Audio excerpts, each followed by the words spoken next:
আসসালামু আলাইকুম এভরিওয়ান। তো কি অবস্থা আপনাদের? আশা করি অনেক ভালো আছেন। তো আমাদের নতুন গণিত ক্লাসে আপনাদের সবাইকে স্বাগতম। তো আজকের ক্লাসে আমরা পূর্ণবর্গ রাশি নিয়ে পড়াশোনা করব। তো পূর্ণবর্গ রাশি পড়ার আগে আমাদের আগের ক্লাসের কয়েকটা ম্যাথ বাকি ছিল। আমরা আগের ক্লাসের ম্যাথ ২-১টা করে দিয়ে তারপরে এই অধ্যায়ে আসতেছি।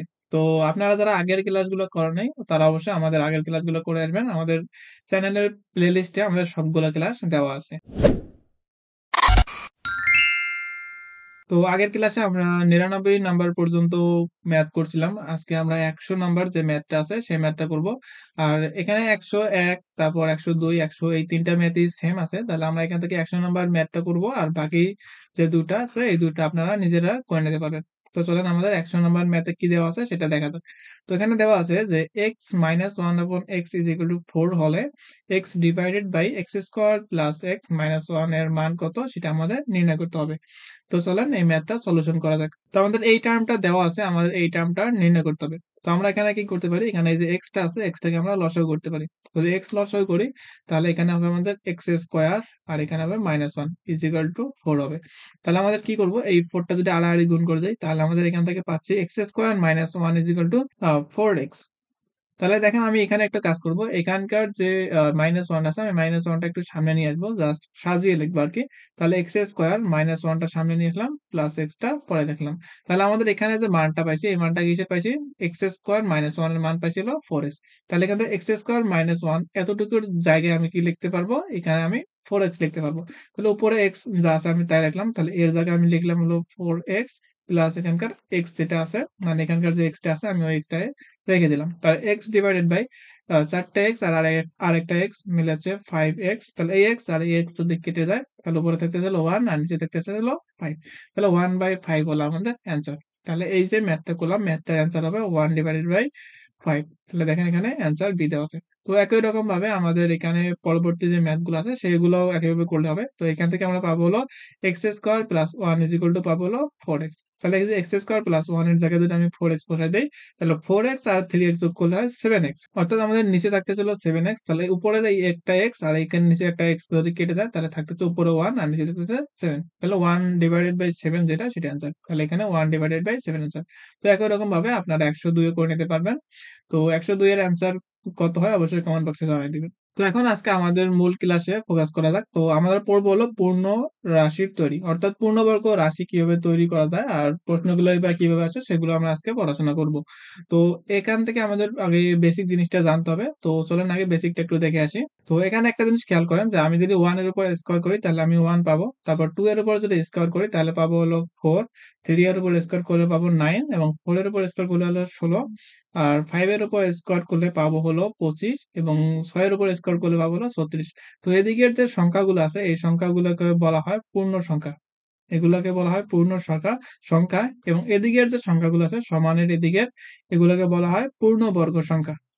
অর্থাৎ পূর্ণ বর্গ সংখ্যা। পূর্ণবর্গ সংখ্যা কেন বলা হয়?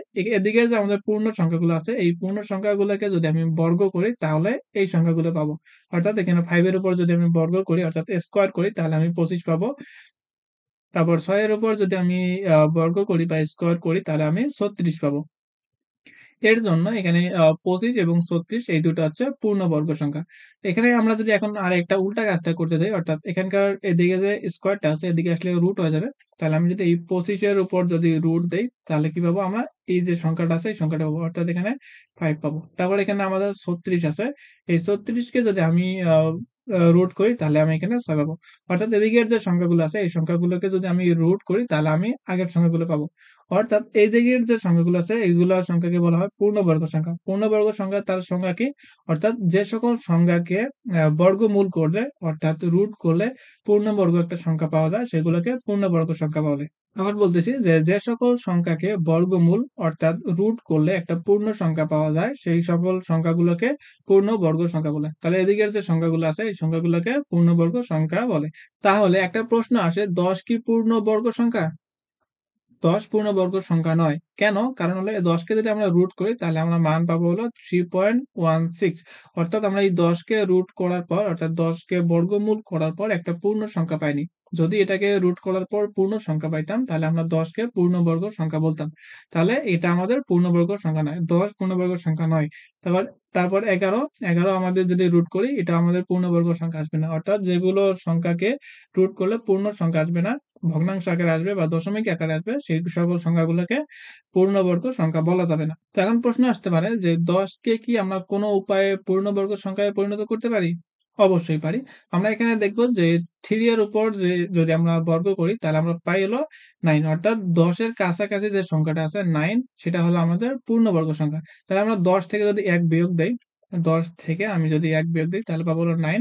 এটাকে যদি আমি রুট করি তাহলে আমি পাবো হলো 3। অর্থাৎ 10 কে আমরা পূর্ণ সংখ্যায় বা পূর্ণবর্গ সংখ্যায় পরিণত করতে পারবো। তাহলে আমাদের কি করতে হবে? ১ বিয়োগ করতে হবে। অর্থাৎ এই ১০ কে যদি আমরা পূর্ণবর্গ সংখ্যায় রূপান্তর করতে যাই তাহলে এখান থেকে ১ বিয়োগ করতে হবে। অথবা যদি আমি এই ১০ কে যদি পূর্ণবর্গ সংখ্যা করতে যাই তাহলে এটার সাথে আমি যদি ৬ যোগ করি অর্থাৎ ১০ যোগ ৬ তাহলে পাবো হলো ১৬। তাহলে এই ১৬ কে যদি আমরা রুট করি তাহলে পাবো হলো 4, অর্থাৎ পূর্ণ সংখ্যা পাইতেছি। অর্থাৎ এই ১০ এর সাথে যদি আমি ৬ যোগ করি তাহলেও আমি পূর্ণবর্গ সংখ্যা পাবো। তাহলে এই ১০ আমাদের পূর্ণবর্গ সংখ্যা নয়, কিন্তু এটাকে পূর্ণবর্গ করতে পারি। কিভাবে? একটা হলো -1 করে অর্থাৎ ১ বিয়োগ করে সেটাকে পূর্ণ সংখ্যায় রূপান্তর করতে পারি, অথবা ১০ এর সাথে ৬ যোগ করে সেটাকেও পূর্ণ সংখ্যায় রূপান্তর করতে পারি। অর্থাৎ আমাদের যেগুলো সংখ্যা পূর্ণবর্গ নয় সেগুলোকে পূর্ণবর্গ করার ২ টা উপায়। হয় কোনো কিছু যোগ করতে হবে অথবা কোনো কিছু বিয়োগ করতে হবে।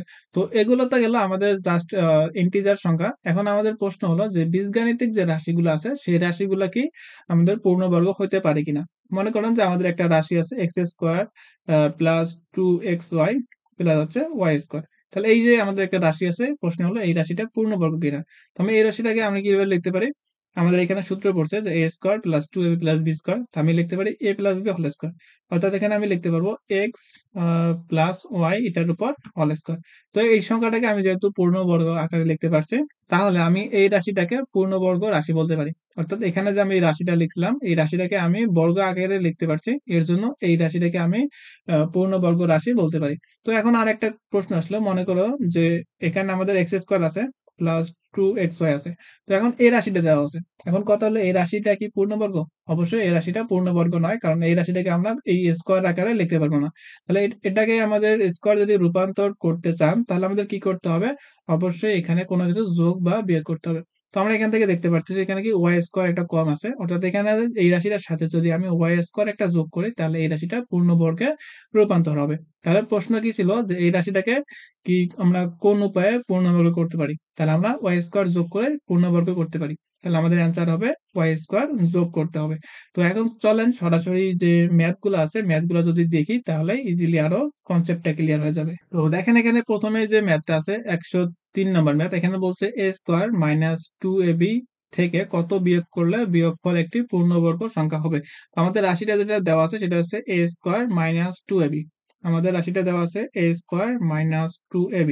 তাহলে এই রাশিটা আমাদের অর্ধেক সূত্র এখানে দেওয়া আছে, বলছে কি a স্কোয়ার মাইনাস 2ab। আমরা জানি কি a square plus minus 2ab plus b square, এটার আমাদের যে সূত্রটা সেটা আসতেছে a minus b whole square, অর্থাৎ এটাকে আমি পূর্ণবর্গ আকারে লিখতে পারবো। তাহলে এই রাশিটাকে এই রাশিটার মতো করার জন্য কি করতে হবে? এই b স্কয়ার আমাদের যোগ করতে হবে। তাহলে এখানে আমি কি করব? b স্কয়ার যোগ করতে হবে। তাহলে আমি যদি অ্যান্সারটা আসতো যে এত এর সাথে যদি b স্কয়ার যোগ করি তাহলে আমরা পূর্ণবর্গ রাশি পাবো। কিন্তু এখানে প্রশ্নে বলছে যে এখানে কত বিয়োগ করতে হবে। তাহলে এখান থেকে আমাদের অবশ্যই কি যোগ করা যাবে না, এখানে অবশ্যই বিয়োগ করতে হবে। তাহলে আমি যদি এখানে একটা মাইনাস দেই, এখানে আমি যদি মাইনাস b স্কয়ার দেই তাহলে আমি কি করতে পারবো? এই মাইনাস আর এই মাইনাস কি প্লাস হয়ে যাবে তখন। তাহলে a square minus 2ab plus হচ্ছে b স্কয়ার। তাহলে এখান থেকে আমাদের সূত্র পড়ছে a square minus 2ab plus b square সূত্র। তখন আমি কি লিখতে পারবো? a minus b whole square লিখতে পারবো। অর্থাৎ এটাকে পূর্ণবর্গ সংখ্যায় রূপান্তর করতে পারলাম। তাহলে এখান থেকে আমাদের কি বিয়োগ করতে হবে? আমরা এখান থেকে দেখতে পারতেছি মাইনাস b স্কয়ার সংখ্যাটা যদি এই রাশিটা থেকে আমরা মাইনাস b স্কয়ার বিয়োগ দেই তাহলে আমরা এই রাশিটাকে পূর্ণবর্গ রাশি করতে পারবো। তাহলে এখানকার যে প্রশ্নটা বলছিল যে এ square minus two A B থেকে কত বিয়োগ করলে বিয়োগফল একটি পূর্ণবর্গ সংখ্যা হবে, তাই অবশ্যই আমাদের কি মাইনাস বি স্কোয়ার আমাদের বিয়োগ করতে হবে। তাহলে মাইনাস মাইনাসে প্লাস হবে, তখন আমাদের সূত্রের মতো হয়ে যাবে। তো এরপরে যে ম্যাথটা দেওয়া আছে এখানে দেখেন 104 নম্বর ম্যাথে বলছে যে 9x square plus 16y square রাশিটির সাথে কত যোগ করলে যোগফল পূর্ণবর্গ হবে। তো চলেন এটাও সলিউশন করা যাক। তো আমাদের এই রাশিটা দেওয়া আছে 9x square plus 16y square. এখন আমাদের প্রমাণ করতে হবে বা দেখাইতে হবে এটার সাথে কি যোগ করলে আমাদের এই রাশিটা পূর্ণবর্গ সংখ্যা হবে। তো এখানে আমি এই যে 9 স্কোয়ারকে আমি লিখতে পারি 3x দিয়ে, এটার উপর আমি হোল স্কোয়ার দিতে পারি, কারণ 3 এর উপর যদি স্কোয়ার করি তাহলে আমাদের 9 আসে, আর এক্স এর উপর স্কোয়ার করি তাহলে হচ্ছে এক্স স্কোয়ার আসবে। তারপরে এখানে আমাদের আছে 4y স্কোয়ার 16y স্কোয়ার, তাহলে এটাকে আমি ভেঙে লিখতে পারবো কি 4y এটার উপর স্কোয়ার। আমরা সূত্র জানি কি যে এ square plus two A B plus B square, আমাদের এখানে আসছে এ স্কোয়ার, এখানে আসছে বি স্কোয়ার, অর্থাৎ এ স্কোয়ার প্লাস বি স্কোয়ার আসছে, মাঝখানে যে টু এ বি যেটা আছে সেটা আমাদের আসে নাই, ওটা আমাদের নিয়ে আসতে হবে।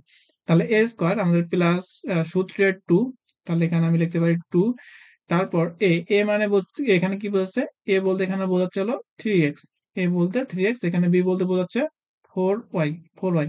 তাহলে এই যে আমি যদি এই রাশিটাকে যদি আমি যোগ করি তাহলে এই রাশিটা, এই যে রাশিটা দেওয়া আছে এই রাশিটা পূর্ণবর্গ সংখ্যা হবে। আবার বলতেছি যদি আমি এই রাশিটা যোগ করি, অর্থাৎ 2 × 3x × 4y যদি যোগ করি তাহলে এই যে রাশিটা দেওয়া আছে এই রাশিটা পূর্ণবর্গ রাশি হয়ে যাবে। তাহলে আমাদের কতটুকু যোগ করতে হচ্ছে, তাহলে এটা যদি আমি ভালোভাবে লিখি তাহলে 2 আর 3 গুণ করলে 6, আর 6 সাথে যদি আমরা 4 গুণ করি তাহলে হচ্ছে 24, তাহলে এখানে আসতে হচ্ছে 24, আর এখানে x আর y আছে, তাহলে আমি এখানে xy লিখলাম। তাহলে আমাদের 24xy যদি এই রাশিটার সাথে যোগ করি তাহলে এই রাশিটা পূর্ণবর্গ রাশিতে পরিণত হবে। তাহলে আমাদের অ্যান্সার হবে 24xy। তাহলে দেখেন এখানকার অ্যান্সারটা হবে আমাদের 24xy।